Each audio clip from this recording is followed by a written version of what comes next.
जानेंगे Vodafone idea share को लेकर। आइए बढ़ते आगे और अब वक्त है वोडाफोन आइडिया पर फोकस करने का, जिसने आज एक बार 10 रुपए के नीचे का लेवल भी दिखाया। थोड़ी रिकवरी वहां से आई जरूर है, लेकिन फिर से वोडाफोन बुल वर्सेस बेयर तैयार है।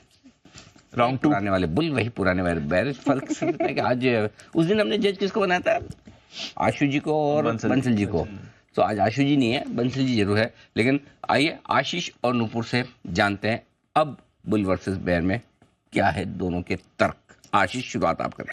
सर, सबसे पहले मैं तर्क ये देना चाहता हूं कि बुरी सारी खबरें जो है अब आ चुकी हैं। सभी भाव में अगर आप देखें तो इससे ज्यादा बुरा कुछ हो नहीं सकता है। एजीआर बकाया है, कितना देना है, कब तक देना है, सबको पता चल चुका है। तो सारी खराब खबरें जो है अब पूरी तरीके से फैक्टर्ड इन है। अब हो सकता है कि यहाँ से बाजार जो है ग्रोथ पर फोकस करे।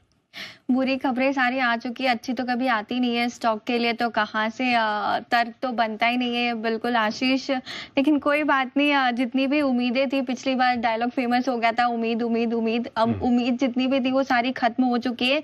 जितना बड़ा अमाउंट है, पता नहीं, शायद हमारे सारे बाल सफेद हो जाए तब तक कंपनी पे नहीं कर पाएगी। 70,000 करोड़ का बकाया कैसे चुकाएगी भगवान जाने। कोई बात नहीं, लेकिन पेंडिंग है और उम्मीद तो यहाँ से खत्म हो चुकी है। सर, मैं बोलता हूँ आज इनके तर्कों में दम नहीं है। देखिए, अच्छा। हाँ, ये बाल सफेद, ये बात तो सही कही आशीष ने एकदम। आशीष के शेयर में दम नहीं, इनके तर्कों में दम।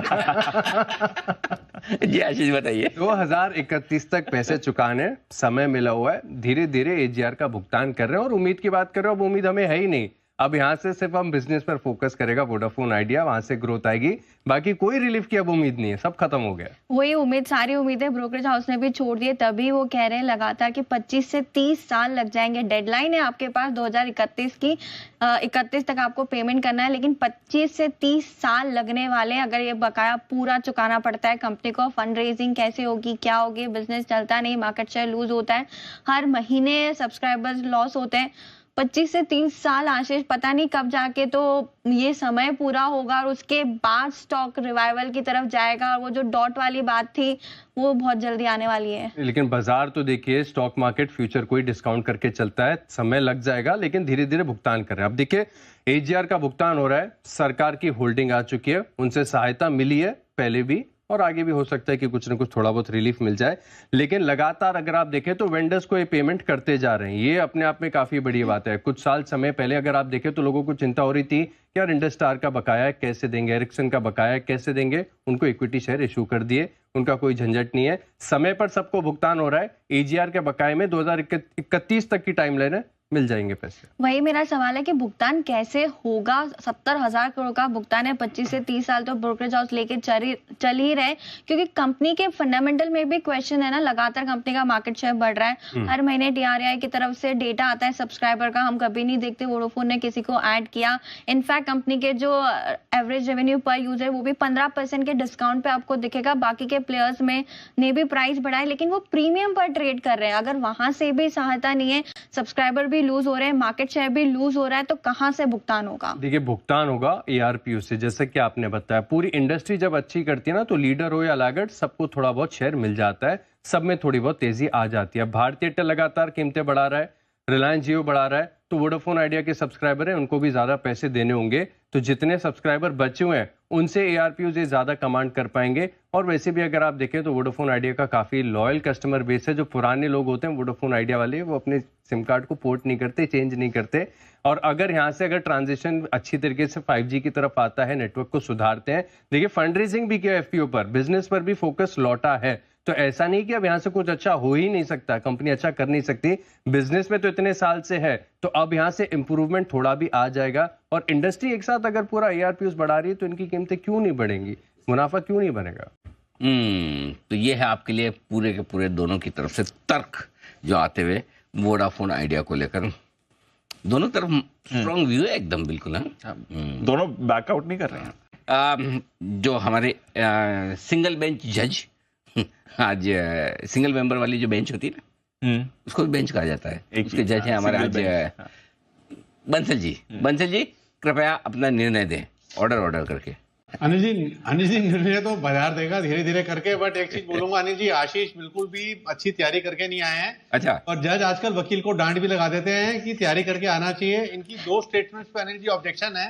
एक तो सीरियस जो उन्होंने बोला कि वेंडर्स को पेमेंट कर रहे हैं, ये कोई पेमेंट नहीं है कि हर एक की पेमेंट को इक्विटी शेयर पकड़ा दिया उसको, इक्विटी मतलब कि जो पैसा देना है इक्विटी पकड़ा दो उसको। और इसमें तो उदय कोटक जी ने एक ट्वीट भी किया था, तो ये चीज अनिल जी काफी अगेंस्ट है शेयर होल्डर्स के। ये कोई पेमेंट नहीं है, आशीष तैयारी करके आना चाहिए। और दूसरा ऑन अ लाइटर नोट, जो आपने बोला ना कि इसके लॉयल कस्टमर्स हैं, वो आशीष लॉयल नहीं है, वो लेजी कस्टमर नहीं कर रहे हैं। और अनिल जी निर्णय तो हमें बताएगा अनिल जी, सही जवाब। इसमें बंसल जी भी आते हैं, मैं भी आता हूँ।